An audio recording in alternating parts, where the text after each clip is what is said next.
शेतकरी बांधवांनो, जर तुम्ही पीक विम्याची वाट पाहत असाल तर तुमच्यासाठी विशेष बातमी आलेली आहे। मंत्रालयातून मुख्यमंत्री देवेंद्र फडणवीस साहेबांनी पीक विम्याबाबतची मोठी घोषणा केलेली असून येत्या 1 मेला म्हणजेच महाराष्ट्र दिनाचं औचित्य साधून राज्य सरकारने आणि विमा कंपन्यांनी पीक विम्याचे पैसे थेट शेतकऱ्यांच्या खात्यामध्ये जमा करण्याचा निर्णय घेतला।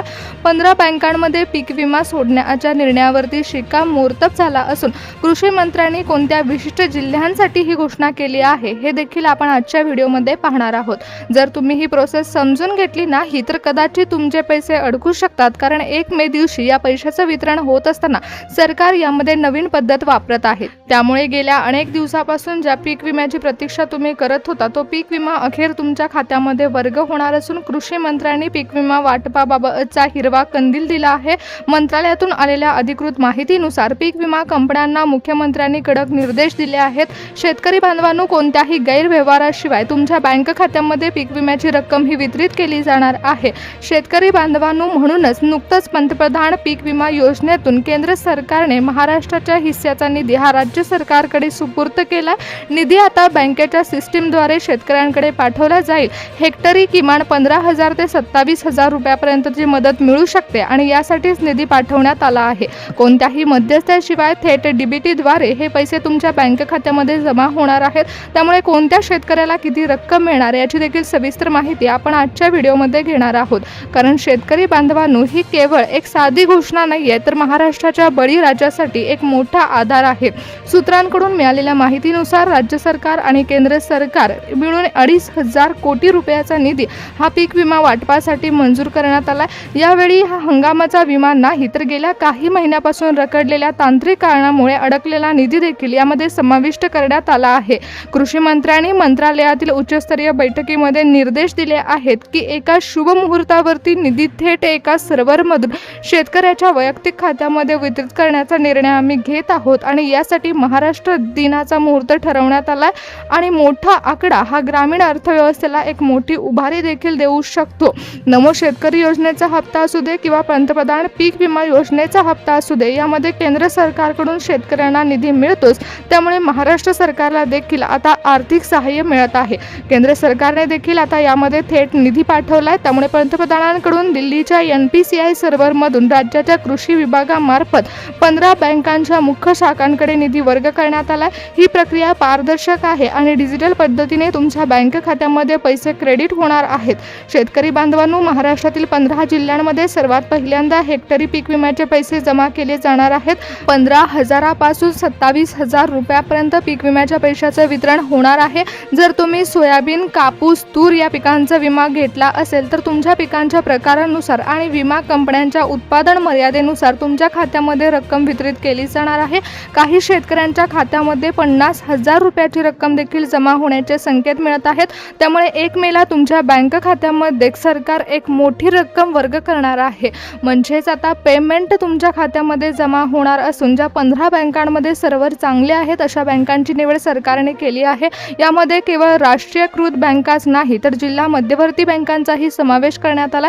मुख्यमंत्री देवेंद्र फडणवीस साहेबांनी स्वतः विमा कंपन्यांशी संवाद साधून बँकेशी करार केला। याचाच अर्थ असा आहे की कोणत्याही मध्यस्थीशिवाय, कोणत्याही तांत्रिक अडचणीशिवाय पैसे थेट ट्रान्सफर केले जाणार आहेत। जसं की तुमचं खातं बँक ऑफ महाराष्ट्र, SBI किंवा तुमच्या जिल्ह्यातील कोणत्याही जिल्हा मध्यवर्ती बँकेमध्ये असेल तर त्या बँकांना सर्वात आधी प्राधान्य मिळणार आहे। कृषी मंत्र्यांनी ठामपणे सांगितलं आहे की बँकांनी कोणत्याही कारणास्तव हा पैसा शेतकऱ्यांच्या खात्यावरती वेळेवर पोहोचवला जावा आणि यामध्ये कोणतीही अडचण निर्माण होऊ नये, म्हणूनच थेट बँकांकडे निधी वळवण्यात आला। हा निर्णय कृषी मंत्री आणि मुख्यमंत्र्यांनी घेतलाय। त्यामुळे कोणत्या जिल्ह्यांमध्ये पहिल्यांदा हप्ता वाटप पार पडणार आहे याची देखील सविस्तर माहिती आपण आजच्या व्हिडिओमध्ये घेणार आहोत। त्याचबरोबर ज्या 15 बँकांची निवड मुख्यमंत्र्यांनी केली आहे त्या बँकांची नावं देखील जाणून घ्या। शेतकरी बांधवांनो, 1 मे ही तारीख तुमच्यासाठी फायद्याची ठरणार आहे, कारण मोठी रक्कम तुमच्या खात्यामध्ये जमा होणार।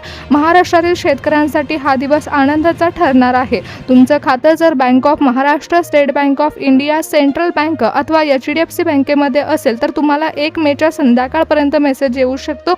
शेतकरी बांधवांनो, सर्वात महत्त्वाचे अपडेट या ठिकाणी आले आहेत ते म्हणजे महाराष्ट्रातील 15 बँकांसोबत करार करण्यात आला आणि विमा कंपन्यांनी तांत्रिक प्रक्रिया पूर्ण केल्यानंतर त्या बँकांमध्ये पैसे सोडणार आहेत। त्यामुळे ज्या 10 बँका आहेत त्या या ग्रामीण भागातील शेतकऱ्यांची खाती सर्वात जास्त असणाऱ्या आहेत आणि 5 बँका सरकारने निवडलेल्या अशा एकूण 15 बँकांमध्ये थेट आदेश दिले गेले। त्यामुळे त्या बँकांकडून निधी वळवण्यात आला की तुमच्या खात्यामध्ये पैसे जमा होतील। त्याचबरोबर अतिवृष्टी, दुष्काळ, अवकाळी पाऊस अशा स्थितीमध्ये शेतकऱ्यांना विशेष अनुदान देखील दिले जाणार आहे। पीक विम्यासोबतच हे पैसे तुमच्या खात्यात जमा होतील। त्यामुळे 1 मेला कोणत्या 10 बँका शेतकऱ्यांसाठी फायद्याच्या ठरणार आहेत याची देखील नावं मी तुम्हाला पुढील 2 मिनिटांमध्ये सांगणार आहे। शेतकरी बांधवांनो, जर तुम्ही पीक विम्याची वाट पाहत असाल तर तुमच्यासाठी सर्वात मोठी आणि आनंदाची बातमी आलेली आहे। तब्बल 2,500 ते 2800 कोटी रुपयाचा निधी हा अधिकृत पद्धतीने वर्ग करण्यात आला। हा निर्णय केवळ कागदावर मर्यादित नसून 1 मेला म्हणजेच महाराष्ट्र दिनी हा निधी शेतकऱ्याच्या खात्यावर क्रेडिट होण्यासाठी योजना सज्ज झाली आहे। त्यामुळेच मुख्यमंत्री महोदयाने स्पष्ट आदेश दिलेत की तांत्रिक अडचणी दाखवून एकाही पात्र शेतकऱ्याचे पैसे अडकता कामा नयेत। हे सरकारचं मिशन आहे। म्हणून 1 मे पासून पीक विमा कंपन्यांनी पैसे शेतकऱ्यांच्या खात्यामध्ये वर्ग करण्यास सुरुवात होणार आहे। त्यामुळे केवळ घोषणा नाही तर प्रत्यक्ष बँक बॅलन्स वाढण्याची वेळ आली आहे। सर्व शेतकऱ्यांच्या मनामध्ये उत्सुकता होती की कोणत्या 15 जिल्ह्यांमध्ये कृषी विभागाने पहिल्या टप्प्यामध्ये हप्ता वाटप करण्याचा निर्णय घेतला। तर यामध्ये जिथे पाहणी झाली आहे त्या जिल्ह्यांचे अहवाल समोर आले आणि त्या जिल्ह्यांमध्ये 1 मे रोजी सकाळी 10 वाजल्यापासून बँकिंग व्यवहार चालू झाल्यावरती पैसे शेतकऱ्यांच्या खात्यामध्ये ट्रान्सफर होण्यास सुरुवात झाली। जर या 15 जिल्ह्यांच्या यादीमध्ये तुमच्या जिल्ह्याचं नाव असेल तर पहिल्या टप्प्यामध्ये तुम्हाला पैसे मिळणार आहेत। सरकारकडून मिळालेल्या माहितीनुसार ग्रामीण भागामध्ये अनेकदा सर्व्हर डाऊन होतो। त्यामुळेच यावेळी सरकारने तंत्रज्ञानाचा वापर करून 15 महत्त्वाच्या बँकांचे मुख्य सर्व्हर जाणून घेतले, विमा कंपन्यांशी लिंक केले आणि याचाच फायदा आता शेतकऱ्यांना होणार आहे। कारण जेव्हा डीबीटीचं बटन दाबलं जाईल तेव्हा एका क्लिकवरती लाखो शेतकऱ्यांच्या खात्यामध्ये एकाच वेळी पैसे जमा होतील। जर तुमच्या बँकेचं नाव या बँकांच्या यादीमध्ये असेल तर 1 मेला तुमच्या खात्यावरती थेट मोठी रक्कम जमा होणार आहे। वितरण सुरू झाल्यावरती ती तुमच्या बँक खात्यामध्ये 15,000 ते 27,000 रुपयाची रक्कम जमा होऊ शकते आणि यामध्ये केंद्र सरकारने 1,200 कोटी रुपयाचा हिस्सा महाराष्ट्राच्या खात्यामध्ये वर्ग केला।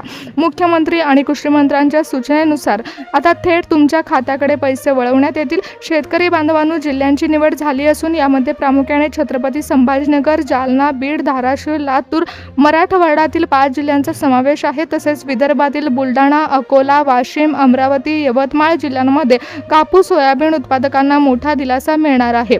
उत्तर महाराष्ट्रातील जळगाव, धुळे, नाशिक तर पश्चिम महाराष्ट्रातील सोलापूर जिल्ह्यामध्ये सकाळी 10 वाजल्यापासून पैसे हे शेतकऱ्यांच्या खात्यावर जमा होण्यास सुरुवात होईल। मित्रांनो, ही जिल्ह्यांची यादी तर आपण पाहिली, परंतु ज्या 15 बँकांचे सर्व्हर नेटवर्क चांगले आहेत अशा बँकांना प्राधान्य देण्यात आलं। त्यामध्ये पहिली महत्त्वाची बँक येते ती म्हणजे बँक ऑफ महाराष्ट्र, त्यानंतर स्टेट बँक ऑफ इंडिया असेल, सेंट्रल बँक ऑफ इंडिया आणि युनियन यासारख्या राष्ट्रीयकृत बँकांमध्ये पैसे समाविष्ट करण्यात येतील। पीक विम्याची मोठी रक्कम वळवली गेली, पण सर्वात महत्त्वाचं म्हणजे प्रत्येक जिल्ह्यामध्ये ज्या जिल्हा मध्यवर्ती सहकारी बँका आहेत या बँकांना देखील यामध्ये समाविष्ट करण्यात आले। कारण बहुतेक शेतकऱ्यांची खाती ही सोसायटीमध्ये किंवा जिल्हा बँकेमध्ये देखील असतात। मग विमा कंपन्यांनी या 15 महत्त्वाच्या बँकांना मुख्य सर्व्हरशी आपला डेटा लिंक केला आणि जेव्हा डीबीटीचं बटन दाबलं जाईल तेव्हा सकाळी 10 वाजता बँकेचे व्यवहार सुरू झाल्याबरोबर शेतकऱ्यांच्या बँक खात्यामध्ये पैसे जमा होणार आहेत। प्रत्येक पात्र शेतकऱ्याला सरासरी 15,000 ते 27,000 रुपयाची मदत मिळणार आहे। त्यामुळे ज्या शेतकऱ्यांनी ही प्रक्रिया पारदर्शक पद्धतीने पूर्ण केली होती त्यांच्या देखरेखीवरून कोणत्याही एजंटशिवाय किंवा मध्यस्थीशिवाय शेतकऱ्याच्या थेट बँक खात्यामध्ये रक्कम ट्रान्सफर केली जाणार आहे।